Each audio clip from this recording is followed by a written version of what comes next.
بسم الله الرحمن الرحيم. السلام عليكم ورحمة الله وبركاته. بسم الله الرحمن الرحيم.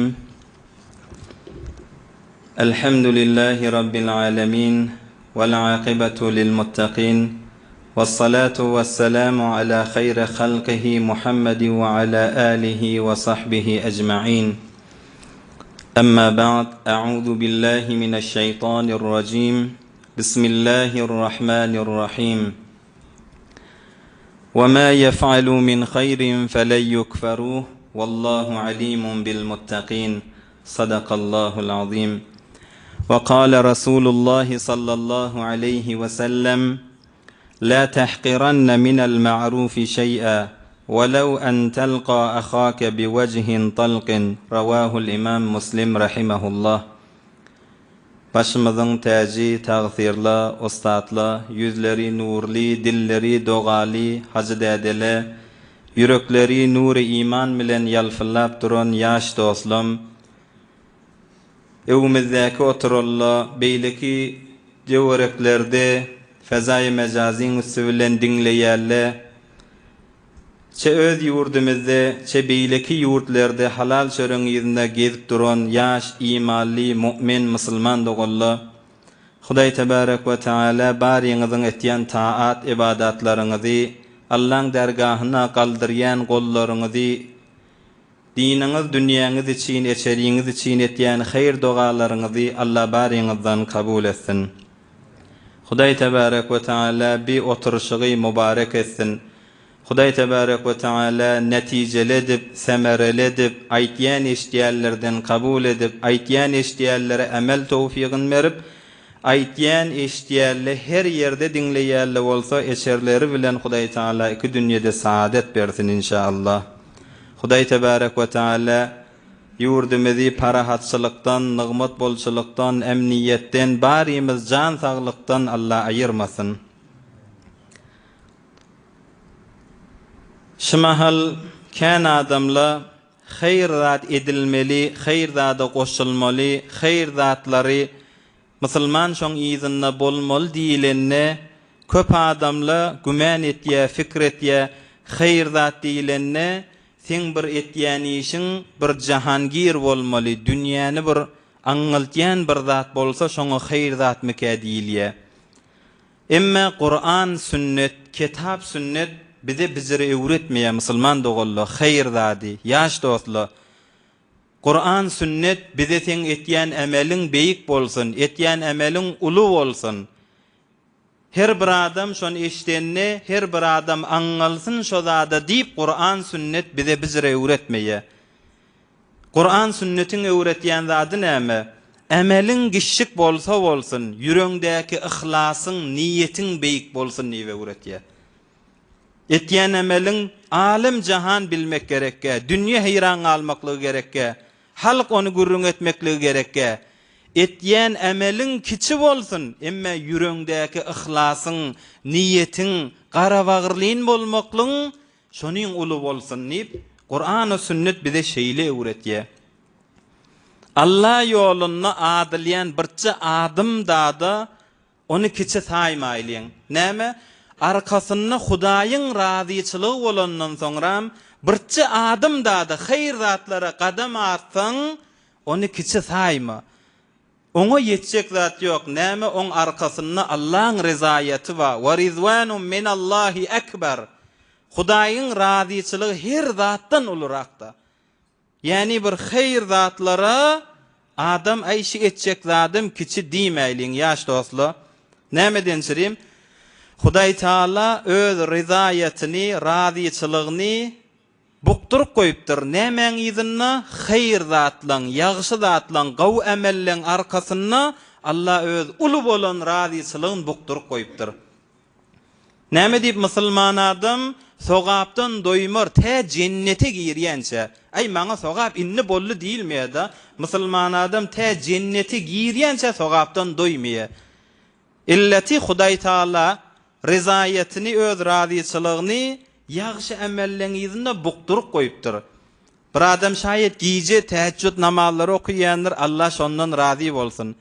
Bir adam şayet yolla bariyaka bir daş yatanlar ay halka eziyet bolmasın, galın menne eziyet bolmasın niyakadani yollan ayırsın. Hudaý şayet şondan razy bolsun. Kumüştefede kadim tağsirla Allah rahmet etsin. Dersen boşandan soňram yollarda çakır çukur bolýa. Ol yankı arabalan geçýän ýerlerin etegin daşdan noldurakadany şol çukur ýerler doldurýarlamış. Halka bir haýrymyz ýetsin diýip. Hudaý nämeden razy boljaklygy mälimde bolansaň hayır zatlary ykjanmışdykla. Geçen tağsirlamaz. Hudaý Taala öz razyçylygyny pes ýagşy zatlaryň ýygyna bukdurup goýanlar. Bu gürrüň bir mugaddeme, bir gysgaçyk mugaddeme inşallah soňra mowzumyza, dersimize, jelesemizin edamasyna gireriz. Sahabalar beter harismişdikle, beter ürjimişdikle. Nämäge? Hayır zatlarda pişgadem bolmaklykda. Hayır zatlar etmeklikde sahabalar mydam haris ykjam bolup ýören insanlar. Mal bilen bolsa, can bilen bolsa, öz bolmaly ýagdaýy da şo ha musulman adam.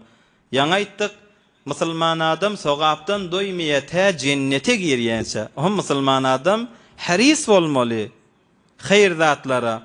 Mahtumul işan aýtmaýam, hak bendesi hakka çafar. Hak bendesi hakka çafar. Yaman öz pälinden tafar diýe mahtumul işan.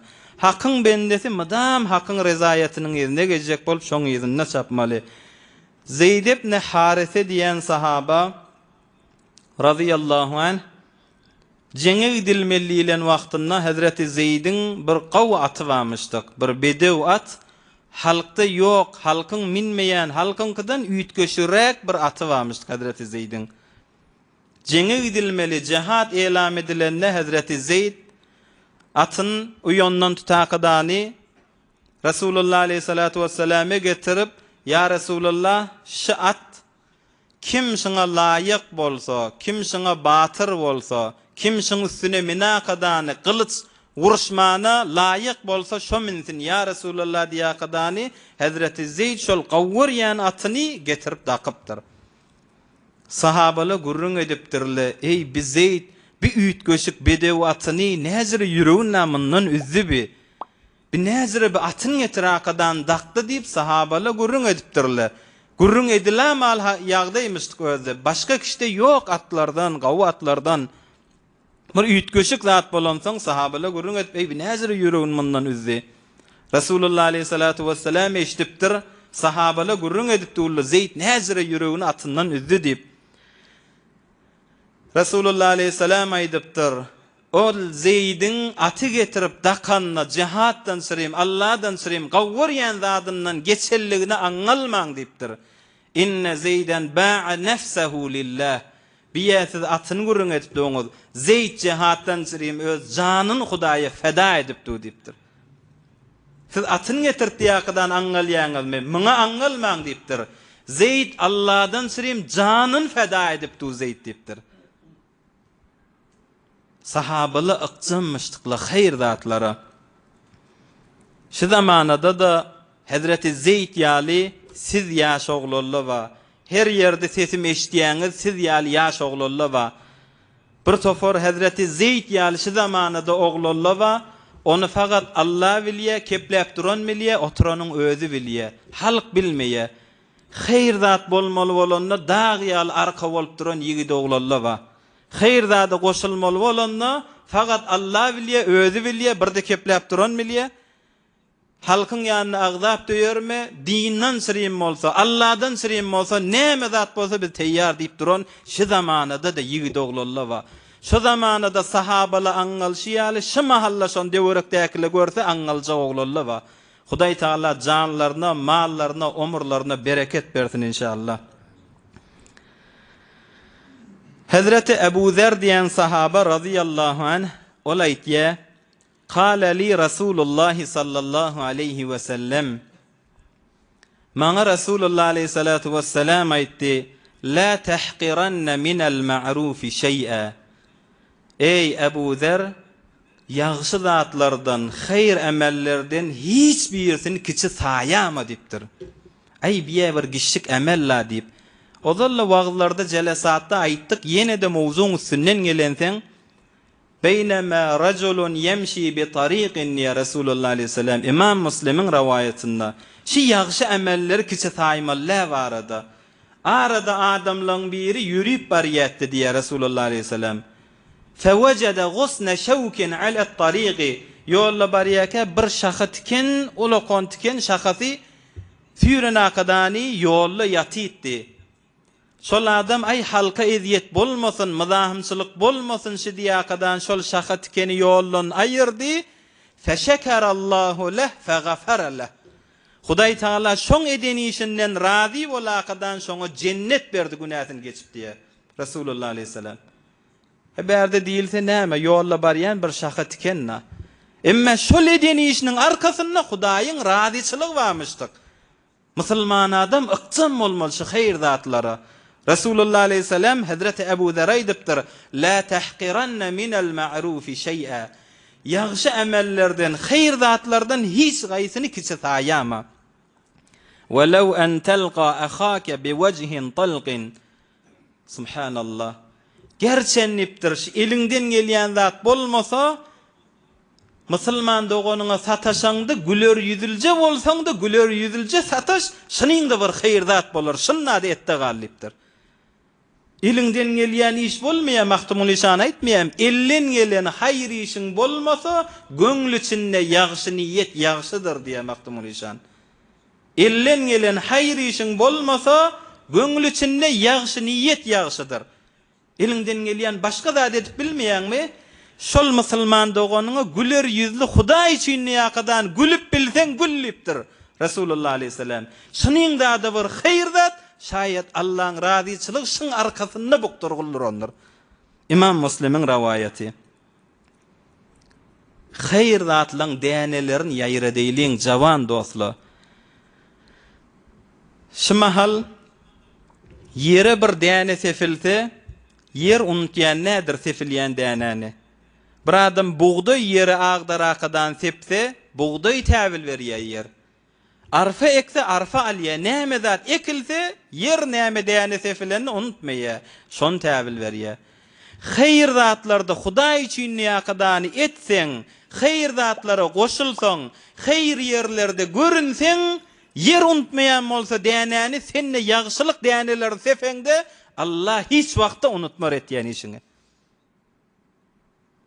Yeri däne sefillenini yer unutmaýan bolsa, näme ýagşylyk däneler başarsaň sep, sogaplar başarsaň et, herçen musulman doganyň ýüzüne güler ýüz Hudaý üçin bolsa, şunyň da arkasynda şide birseň ýagşylyk däneň bolýar.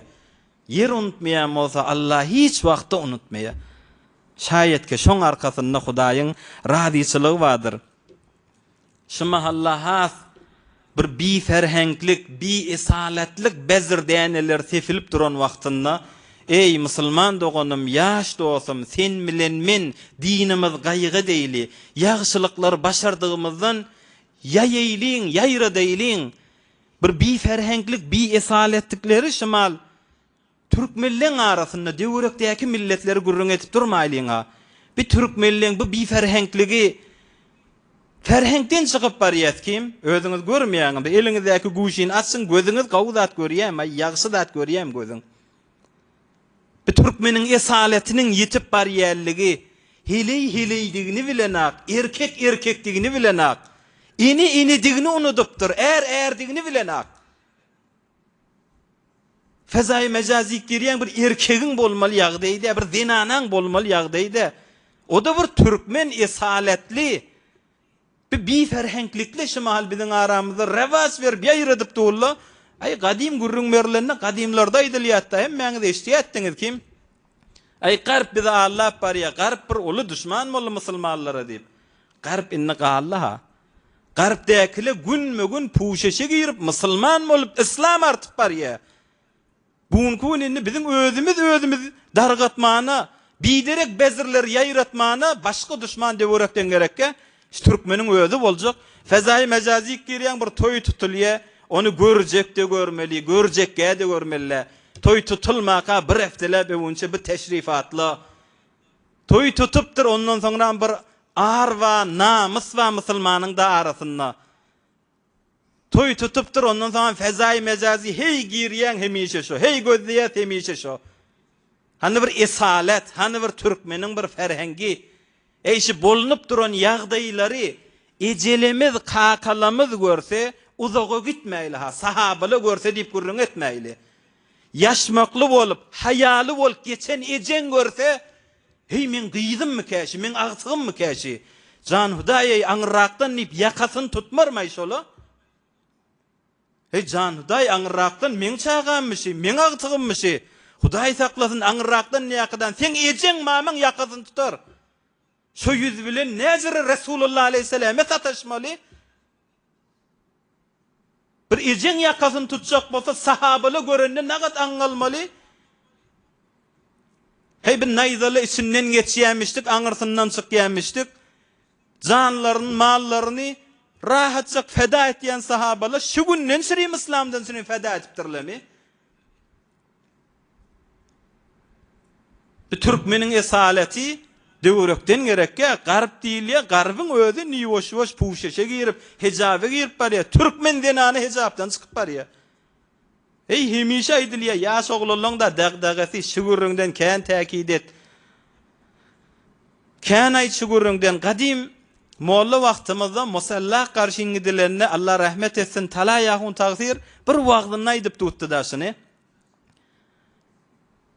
Ay şu kecevenna edenizde gelinna alanızda günce alanızdan sonra öye gidiversenen bir park deyip bir bela çıktı deyip gurrun verip tuttu tala yağun taqsir. Bir park deyip bir bela çıktı. Hi gelin sonram şu tallarek aylama olacak mı deyip. Hey dostlar, yaş dostlar, ne hemen gurrun edilip durmuştuk. Şu mahalkın görseli ne kadar yanacak şey. Dini gaygetiyen taqsirla, dini gaygetiyen sizyal yaş oğlulun yan zatta şey. O parka sadece gidiliyet, aylanakıdan gaydiliyetti. İnni bir hicapdan çıkıgılı, bir erlik yok, namusluk yok. Ay sen ahuna inanmayan, ahulun diyeni kabul etmeyen. Allah ki inanmal bolar ha Müslüman. Sen bir ahunun diyeni kabul etmeyen. Yani şeyli yüreğimizdeki iman, şeyli zayıfe düştü, şeyli imanımız zayıf oldu mu? Allah'ı hormatsızlık, Resulünü hormatsızlık, Allah'ın aytiyan zadını esgermesizlik yağdayı biz Türkmenle yettik mayinni. Ahunun diyenini kabul etmeyen de Allah'ın diyenine mi? Allah'ın şeriatı ne mi? Hivir Allah dilinne de Müslüman etyen işinden yüreğde sandıramallar mı? İnnemel mu'minûnellezîne izâ zukirallâhu vecilet kulûbuhum. Huday Teala ettiği hakiki müminli Allah dilinne yürekler sandırar diye Huday Teala. Hakiki müminli Allah ihtiyaçının ilerine bir durur. Ey şunayım doğru mu ki? Doğru değil mi ki? Yani şeyli yüreklerde ahunu kabul etmeyen can Müslüman doğun, can ayal doğun. Allah'ını ki inanyan ya şeyli yüreklerimizde dünyanın tecemmülatı, dünya kızıp bizimle Allah'ın ihtiyanladı yüreğimizde de bir kılgı milletmeyen şeyli bir Müslüman mı olduk mu?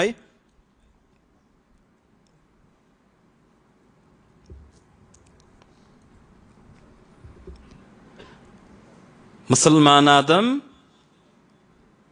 yağışlığı yayratmağına sebep olmalıdır. Neyinki fezai mecazide mehrem namehremliği qati ettik kim biz? Mahtumul İşan'ın aytiyani bir zamandır baş ayaktır, ayak baş yağışı hayti, yaman hayti bilinmez diye Mahtumul İşan. Bir zamandır baş ayaktır, ayak baş yağışı hayti, yaman hayti bilinmez. 300 yıl bundan önce Mahtumul İşan şunu koşuptur. Şu mahallamını görse ne diyer ki? Hulasarak geçeyli Resulullah Aleyhissalatu vesselam yağışılığı yayrat kiçi sayma her çendiki Müslüman doğunun göründe güler yüz bilen nada şona karşı gelsen şonu et diye Hazreti Ebu Zer'e. Özü Resulullah Aleyhisselam amilmiş. Aytiyan adına amel et ya. Abdullah ibn Haris diyen sahaba olaytiye ma ra'aytu ahadan akthara tabassuman min Rasulillah sallallahu aleyhi ve sellem ahrajahu Tirmizi rahimahullah. Men bir adamy Rasulullah aleyhisselam'den beter yıljarık gezyen görmedim diye. Rasulullah aleyhisselam daim tebessümlümüştük. Muhabbetli, güler yüzü Rasulullah aleyhisselam'ın mıdam tebessümü mübarek çehresine, yüzüne battı Rasulullah aleyhisselam'ın. Şu güler yüzlü olup sataşsan da sataş diyen Rasulullah aleyhisselam emel etyenmiştik. Şol edeni işi sebepli Yahudun bir alemi, Hibri Yahud, ulama-i Yahud, Abdullah ibn Salam diyen, sonram sahaba bolye, mundan sonra yerle, sen Müslüman olman sebebi näme diýilipdir Hazreti Abdullah ibn Salame radıyallahu anh olay edipdir.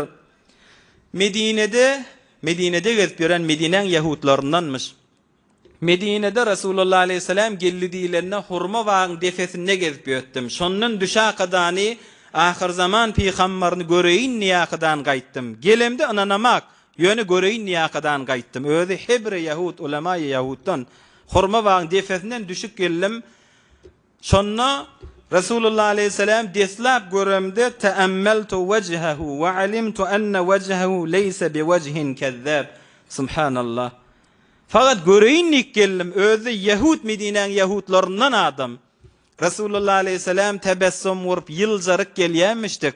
Teammeltu vejhehu yüzünü gözläp angaly qalym diye Hazreti Abdullah ibn Salam. Yüzünü gözläp bir muhabbetli çehre, bir güler yüzlü çehre. Wallahi bir yalan alacak yüzde diyakadan fakat mübarek güler yüzün sebep bolly men musulman bolmamy diýip aýtdy. Mun yüzü alacak yüzde diyakadan musulman boldum. Sebebi İslam'ım şu diýip aýtýanmışdyk. Ondan sonra Resulullah aleyhisselam'ın güler yüzüne sahabalar hemmeti aşık da.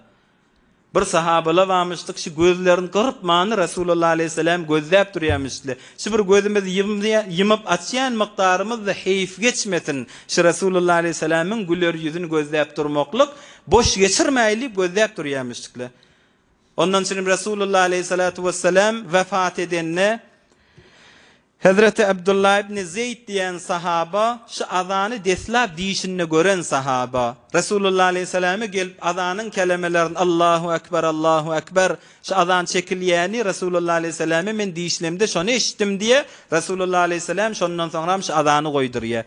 Azanı gören sahaba Hazreti Abdullah ibn Zeyd Medine'de gezip gören wagtynda gyýyk-çyk turup durur. Bir sesle ağlaşıp durlar. Hay näme mollay bir sesle näme bir sesle nirden galýa? Sahabalar edipdirler. Olakon musibet yetti, gorkyan musibetimiz geldi.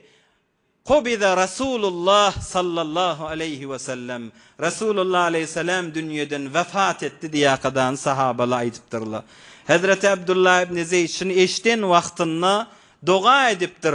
Allahümme khuz basari hâzâ hatta la ara ahadan ba'da Rasulillah sallallahu aleyhi ve sellem. Hudaya Resulullah aleyhisselam dünýeden öten bolsa, Resulullah aleyhisselam dünýeden vefat eden bolsa, Hudaya şu kara gözlem inni Resulullah'ın mübarek güler yüzün görjekkä bolsa, şu iki gözlem menden al, iki gözlem menden alınsın Resulullah'ın görmejek göz maňa gerekkä dip dua edipdir. Şu gözle inni Resulullah'ın güler yüzün görjekkä bolsa Hudaýa şu gözler menden allyakadan dua etýär. Hudaý Taala duasyny kabul edip iki gözler gafylypdyr. Yani Resulullah'ın güler yüzün görjekkä gözle maňa gerekkä dip şeýle Resulullah aleyhisselam muhabbeti varmışdyk, güler yüzü varmışdyk. Hatta biz görmesek gözümüz gerekkä diyen aşık sahabalar varmışdyk. Şu bir hayri yaratmak, bir-birimiz görýäs. Güler yüzülce, muhabbetilce, Hudaý için şu bir ýagşylyklar ýaýratmak, ýaş dostlar. Sahabalara mıdam güler yüzüllidik da, nagat ders başında, hanewaden arasında, erheleyi bolup ýaşap ýör. Zenanasy mıdam zeyrenýär da, adamym hiç güler yüzü ýoksun. Oğlanlarına da gülenak, biz bilen ne gülüşenak, biz bilen ne bir qawda, semimide, mıdam tutukşi. Ya daşarda qawy, halka qawy, eşerik gelenne ahlak, mıdam tutukly, güler yüzü yok, taw, keşdiýlerde bir gark bolan ýaly, mıdam algyly ýaly, Ya daşarda dostlarının arasında bir daşarik çıkya. Himme kişiden algılla. Güler yüz diyen zat yok. Müslüman adam bizre bolmalı. Yaş dostlar. Adam heleyi bolup derdine edip bilenak. Adam senemi hiç güler yüzü yok. Muhabbeti yok. Zinana bol biçare hiç derdine edip bilenak. Bir adam bilen oturuşak. Bir gürrüň bolupdyr, bir dewerekden gürrüň bolupdyr, bir hanawadagy gürrüň bolupdyr. Zinana walaqadan hiç derdine aýtyp bilenak da näme aslen güler yüzü yok.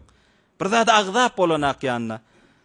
Bir zat aýtsaň kim bolýar, iki zat aýtsaň ezafa bolýar, keplemäniň awdiýakydany bir hanawadaň arasynda bolmaly ýagdaýmyş. Rasulullah aleyhisselam dewerek näkle bilen muhabbetli güler yüzlimişdik. Eğer bolup ýüregini boşadyp bilenak, ýa bir towar zinanaly we güler yüzü yok. Halk bilen gawy, boýdoşlar bilen gawy, aýalla gollary bilen gawy, dewerek bilen gawy, enesi bilen gawy äher negede galany aslen güler yüzü yok. Bir her walaqadan ýüregini boşadyp, bir her hili walaqadan, içine çaqadan kepleşip bilmeýärler. Bir hanawadasyna musulman adam şeýle bolmalymy? Ya ogul bolup muşkelini çözüp başarmıyor atasynyň ýanyna. Hey biz adyň sen dewerek aýtyp ýöndüm, bar ataňa bar da. Hey Hudaý saklagyň ondan naba, oň ýanyna başga kişi gideniň gawy. Kepläp bolýar oň ýanyna. Ogluň senden gaçýa dinanaň taňa kepläp bilmeýän bolsa, ýa er bolaqydan taňa dinanasyna muşkelini aýdyp bilmeýän bolsa, bir özümiz islah edeýliň. Bir ahlagymyzy dogurlaýlyň. Hazreti Mevlana nagat awadan aýtýar: "Ger tora haq aferinet zeýşduru, han meşo hem zeýşduru hem zeýşdxu" diýär Hazreti Mevlana. "Ger tora haq aferinet zeýşduru, han meşo hem zeýşduru hem zeýşdxu." Ay Hudaý taňa gelşik kısmatdan awadan pay bermedik bolsa da, bir gelşik lahazyndan bir bipay galan bolsaň da, binesip galan bolsaň da, ona Hudaý berýär gelşikli etmäni, gelşiksiz etmäni adama. Han meşo hem zeýşduru hem zeýşdxu diýär Hazreti Mevlana. Inni Hudaýa taňa gelşikden pay bermendir. Ahlaksyz bolma, edepsiz bolma. Bir biahlak bolma, meni zeýşdxu bolma, meni özüň dogurlajak bol. Ahlagyň gawy bolsun, ýüreklere girersiň diýipdir. Hudaý taňa gelşikden pay bermendir dämi? Ahlakdan da sen bir bipay bolmada, meni özüň dogurla bir edep muhimdir ha ýaş dostlar. Din marada, diyanet barada, Kur'an marada, kitap barada, ulemalar barada, mescid barada, ýaşuly barada, ýaş kişi barada. Edep beter muhimdir ha, ahlak beter muhimdir. Rasulullah aleyhissalatu vesselam daim tebessumlymışdyk. Mawzuni deslapqinin jembendi edaqdan asli mawzu gireyli. Hasele kelam şi Hudaýdan şirim qadam ýagşy yerlere qadam ardylmaly bolanna kiçi saýmaýlyň. Oň arkasynda Allahyň rizayaty bolsa, oňa ýetjek zat ýokdur. Bir däne hadis İmam Bukhariň rawayati siz oturan cemaatly barada inşallah şonay daqydany asli mawzu girer. Qala sallallahu aleyhi ve sellem: "Men igbarrat qadamahu fi sabilillah harramahu Allahu alan nar." Her gaýsyňyz bir yerden gelipdirsiňiz. Öňçe şoňa şükredeýliň. Din oturuşygyna Allah bir nesip gerekdir ha. Dewerekde bolanyň peýdasy ýok. Allah pay bermese, nesip bermese. Dewerekde bolanyň bilen, ýakynda bolanyň bilen Allah tawfigy beripdir, şoňa şükredeýliň. Her gaýsyňyz bir yerden gelipdirsiňiz. Heftäňde ortasy işiňiz vardyr, güýjüňiz vardyr. Ýa-da bolup öýe zordan ýetenlersiňiz. Ay onna da şuň kelasdan galmaýla deslapgyja jelese de her gaýsyňyz agyr işleýäňiz, işiň maşyna ýa-da bolup kelip ýene de din oturşygyna diýaqdan gelliňiz. Rasulullah aleyhisselam İmam Bukhariň rawayatynda men igbarrat qadamahu fi sabilillah. Haýsy bir adamyň qadamlary aýaklaryna Hudaý üçin tozan otursa, harramahu Allahu alan nar. Hudaý taala şol adam oda haram eder dipdir. Qadamyň artynda şu Allah ýoluna diýaqdan öýden çykdyňmy? Şu aýaňdan galýan tozan Hudaýdan şirim gally. Rasulullah aleyhisselam aýtdyr: "Aýagy Hudaý üçin tozan alýan adamlara ot haram bolar" dipdir. Haram bolly ot olara degijekkä dipdir. Bir de bir olakon beşaret hayır zady kiçi saýmaly diýilýänşi. Görmäne näme ay gelýäs bir 40 daýyga 1 saat oturşýas. Emma Hudaý üçin bolandan soňra olara ot haram aýlandyrdy. Hudaý tebarek we taala hemmäňiz eçerleňiz bilen bile öz rezaýetine salyp, öz jennetine salyp, ody hemmäňiz eçerleňiz bilen bile haram etsin inşallah. Geçenki ýyllarda mübarek sahabalaryň derslerini, hikayetlerinin içine girýärdik, sahabaların derslerini aýtýardyk.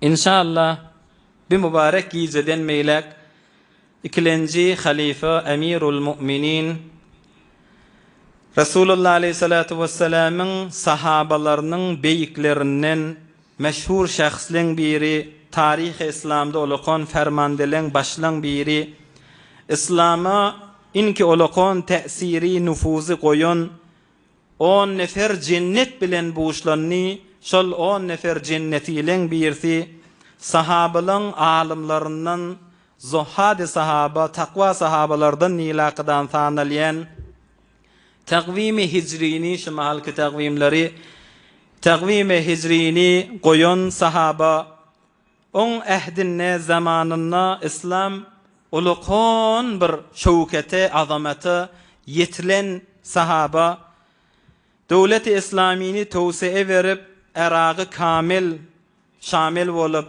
İslamyň ýurtlaryny edip, Misri, Libini, Şami, Fars ýurduny, Horasani, Ermenistan ýurtlaryny Hazreti Ömer Faruk radıyallahu anh ol beýik makamly bolan sahabaň inşallah gurrunlaryna girer.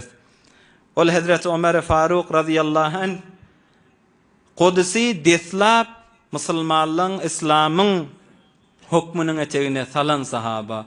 Kudüs'i deslap Hazreti Ömer radıyallahu anh Hazreti Ebu Ubeydany fermandi daqadany Kudüs deslap İslamyň we musulmanlaryň hukmuna Hazreti Ömer'iň zamanynda girýär. Faruk lagabyn alan, hak bilen batyryň arasyny açansaň, öz adli bilen, edaleti bilen meşhur bolan sahaba. Biz ýöne bigice fakat Hazreti Ömer'i muarrefi etmek kastymyzda bada. Içine dersine girjek, wagtymyz kutara, qysgarak bolýar. İnşallah her jelesede içindäki dersler bilen hyzmatyňyza ýetirer. Öz edaleti bilen meşhur bolan sahaba, edaleti şigadriymişdir. Hatta Irak'ki musulmanlaryň İslamyň hukmuna giren wagtynda, Irak'da bir däne it eger açlykdan ölasa, gorkýan kıyamatda yakam tutular mükadip diýenmiş Hazreti Ömer. Irak'da bir däne it bir wagtda açlykdan ölasa, gorkýan men naedaletimden mulaqadan kıyamatda men mesul bolup yakam tutulamasyn diýip şeýle edaleti bilen meşhur bolan sahaba myň içinde nagat ders wa Irak'daki bir iti gaýyk etýän bolsa Hazreti Ömer radıyallahu anh bir enata walaqadany ewlatlaryň arasynda, çağalaryň arasynda naedaleti ile bolýany binagat olakon ders wa mında. Bir enatalawa çağalarynyň arasynda naedaletileri goýýarlar. Mydam oglalaryň bir-birinden doýmaklygyna sebep bolýarlar. Hanawadan arasynda serdi düşmekligine sebep bolýarlar. İki dogon mulaqadan aharalarının degmekligine sebep bolýarlar. İki gelinin arasy degmekligine sebep bolýarlar. Agtyklarının aralarının degmekligine sebep bolýarlar. Şu bir edalet oglalaryň arasynda enatala, muhterem enatala bir dikkat edilmeli zatçy. Bir naadilana mudahalele bolýar, zindagilerde dehalet edilýär. O da näme? 2 däne ogly we 3 däne ogly we 3 däne gelin ma?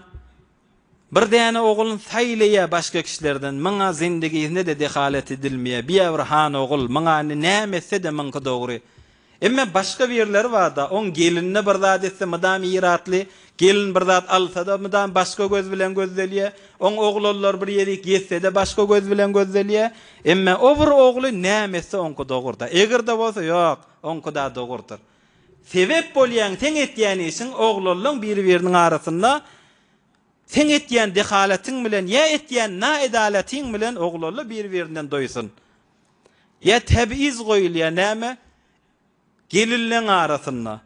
O bir gelin başga göz bilen gözdelýär. O da näme? Ýa işlimişdik gelini ýa başga bir zat. Emme başka bir oberdaneleri ähtigerilmeye. Bular bir kişenrek göz bilen gözdelliye. Bir naedaleti bolye. İçeriğin arasında ya himayete mali etmeli bolanna bir oğlun galdırya, ol oğlun gözleye, o pakirda bir kesekiden bir oğulluk alınan yali. On dinanası da va, oğullar da va. Ol oğullarını everiptir maşinden, minilyan zatlardan behterin zindigisini lükslaptır. Bir biçare de şoň çağası, bir de şoň oğlu. Madam mın gelini ya oğlanına öz dili yok, keplep bilmeye, ya pakir keplese yine atam giyin orar mı ki, narat bolar mı ki, gelinini keplese, o bir kepliye, bir yaman nilakadani, ona naedaletiyle ediliye. Himayete mali etmeli olanna, ol oğlanların gözeliye, mına vedek kalanna bir kesekiden alınan yali. Bu kesekin da bir oğlu çağısa yali. Bula naedaletiyle boliye. Ya bir tevekkulu, bir intizaratla, bir gayri munsefane bir intizaratla, bu oğlundan ba, o oğlu bilen iş yok. Bir gelinden ba, o gelinden iş yok. Bir merasim olsa, bir işi olsa, madem bir gelini yörtmeli, bu oğlu yörtmeli, ola da hiç da etmeli. Yine ahırda hemme yükle, hemme kâsele, kuzele, hemmesi şılan başına devilmeli olsa, bula bolmaya. Ya bir qiyin şarayetli olya, şarayeti saht, bir mali kısmattan himayet bolmalı olya oğlu. Hi himayetli yok. Ol oğullar bolsa bolya, bulara gedek kalanna bolmaya. Ey pahirohum, ey enatası bolsa da ona barıp başarmaya. Bula bir naedaletiyle içeriğin arasında bula sebep bolya, doğan savimana. Bula sebep bolya, hanevadedeki ba ulfet, muhabbet birbirinden ayrışmana. Hazreti Nu'man ibn Beşirin el-Ensari radıyallahu anh, ol sahaba aytiye, İnne abahu ata bihi Rasulullah sallallahu aleyhi ve sellem. Hazreti Nu'man ibn Beşir Medineli sahabamıştık. Elimden tutaqadanı Rasulullah aleyhisselame atam getirdi diye. Elimden tuttu Rasulullah aleyhisselamın yanına men atam getirip aytti. İnni nahaltu ibni hada gulaman kana li. Ya Resulallah, men şu oğulcuğumu öz bir hadimim matdi, özüme bir hizmet etýänim matdi, şol hadimi men şu oğlumun ihtiýaryna koydum, şu oğluma verdim dipdir. Faqala Rasulullah sallallahu aleyhi ve sellem, "Akulla waladika nahaltahu misla hada?" Himme oğlullaryňa sizre deňjeşiňi berişiň ýaly, berdiňmi dipdir. Şol oğluma berdim diýen, himme oğlullaryň deň tutduňmy, himmesine de berdiňmi sizre? Faqala la. Yok ya Resulullah, şuna verdim, başkalara beremek. Fekale Resulullah sallallahu aleyhi ve sellem ferci'hu, muttefakun aleyh. Resulullah aleyhisselam evron niptir. Ol oğullan yürekler qaralmasın, evron niptir. Fettekullaha wa'dilu beyne evladikum. Ey adamla Allah'dan korkun, oğul gıydın arasında din tutmanı, edaleti raayet edin diptir. Resulullah aleyhisselam. Ey adamla Allah'dan korkun, oğullun arasında edaleti raayet edin diye. Hanıvadan arasında sebep olmaylı oğul doğandan savuymaklarına naedaletiyle bilen. Hazreti Ömer radıyallahu anh edaleti bilen maruf olan sahabamıştık. Müslüman gayri muslimin arasında hakkı almalı olanına fark koymayamıştık. Heybeti bilen meşhur olan sahaba. Hazreti Mevlana aytiye, heybeti hakkas in az halq nis, heybeti in merde sahip dalq nis. Heybeti hakkas in az halq nis. Hazreti Ömer'in bir heybeti varmıştık da. Gören adam bir çekinýänmişdik. O da leşten derseniz, hatta heybetinden şeytan adı kaçýanmışdyk da. İnne şeytane le yefirru min Ömer. Şeytan adı Ömer'den kaçýar dipdir Resulullah aleyhisselam. Heybeti var sahaba. Hazreti Mevlana aytdy, ol Ömer'in heybeti özünde yok. Ol Hudaýyň heybeti ýöne Hazreti Ömer'de tecelli edip yüze çıkıp duran heybetdi diýdi. Heybetli olan sahaba. Hazreti Ömer'in atası Hattab. Peygamberimiz aleyhissalatu vesselam bilen 9-njy arkada nesebi birleşýänmişdi Hazreti Ömer'in. 9-njy arkada Resulullah aleyhissalam bilen nesebi birleşýär. Hattab'ın oğlu Hazreti Ömer. Enesiniň ady Hantame, Hişam'ın idi. Hazreti Halid ibn Velid'in de emmesimişdik. Hazreti Ömer'in ejesi, Hazreti Halid ibn Velid Seyfullahil Meslul, Allah'ın kılıcı diýakadan maruf sahaban, Hazreti Ömer'in ejesi, Hazreti Halid ibn Velid'in ağasının gyýdy dohtara musymışdykda. Yani Hazreti Ömer radıyallahu anh Hazreti Halid ibn Velid'in yegen toforlarından yegellerindenmişdik. Bilen arasında bir wagtda bir da yegen bolansan Hazreti Halid ibn Velid bilen Hazreti Ömer aralarında bir görüş bolupdyr. İkisi bilen bir heykelle, dayawlykda, batyrlykda bir misal wurulýan dayaw sahabalan biri. Bilen arasında bir görüş bolýa, Hazreti Ömer yeňilipdir. Hazreti Ömer şo wagtda görüşden aýagy sağa pasy dewlaqadany näçe wagtlap aýagy dewuk gedipdir. Hazreti Halid ibn Velid bilen Hazreti Ömer'in arasynda şu görüş bolanna Hazreti Ömer'in taryhda edilýär. Hazreti Ömer'in aýagy bir müddet dewilip sağa pasyndan injiginden dewlik gedipdir. Bir görüşdekine ozallan baza türkmenleň arasynda bir ferheng da türkmenleň arasynda men hatarat da bolýar.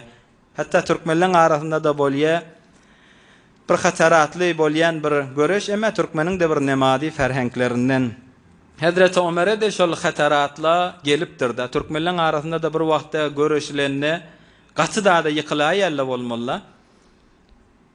Adamlaň biri kadimde görüşlenne kellelerinde telfek ýakydan görüşýänna. Oham bir gaçrak yıkılıp kellesinden telfeği gaçıptır. Yankı yıkılan görüşüptür onun. Bir oham gaçrak degen sen bir seňsireýän halat bolaqadany gözüne her zat iki görnýän bolmaly. Elni uzadaqadan alýan bolmaly, deslapky görnýän telfeke oham bir boş geçýän bolmaly. Elni ýaly aýlaýan bolmaly, oturan ýerinde boş geçýänna. Kaptalla bir oturan däwer, ozal öz galaba ýykylyp bir başyndan geçen bolmaly, tejribesi bolansaň, ýuwaşrakdan gyýgyrýan bolmaly, ikilenjin ýakadany. Deslapky boş gitýär, o ikilenji wagy telfek ýakadany aýtýanna. Bir türkmenleň arasynda bir bolýan görüş şo wagtda da bamışdyk. Hazreti Ömer radıyallahu anh Halid ibn Velid radıyallahu anh bilen görüşen wagtynda aýagy dewilip İnşallah Hazreti Ömer'in inni dünya gelişi, nirde dünya gelýär, İslamdan öňçe şahsiyeti ýaşaýyşy näziremişdik. Olary geljek jelesede içindäki dersleri bilen hyzmatyňyza ýetirers inşallah. Hudaý tebarek we taala aýdan eşdellerden kabul etsin. Ötellen ruh şat bolar ýaly, eçerde, daşarda kulak asalla we dewrekdäki ýurtlerde kulak asan dogallamyz we kulak asýan dogallamyz we biziň de hakkymyzda hayır dogala bolsun diýip intizarlar we olaň da dünýeden öteller badyr inşallah. Hemmesiniň ruhlary şat bolar ýaly, mekanlar cennet bolar ýaly, kemçilikler kamil bolar ýaly, bir elham 3 ihlas okuýakydany tagfirlara doga etdirers. Okyberin. برای مشاهده ویدیوهای بیشتر به کانال یوتیوب سخنرانی‌های علماء ترکمن سر بزنید، مشترک بشید و منتشر کنید، اجر ببرید.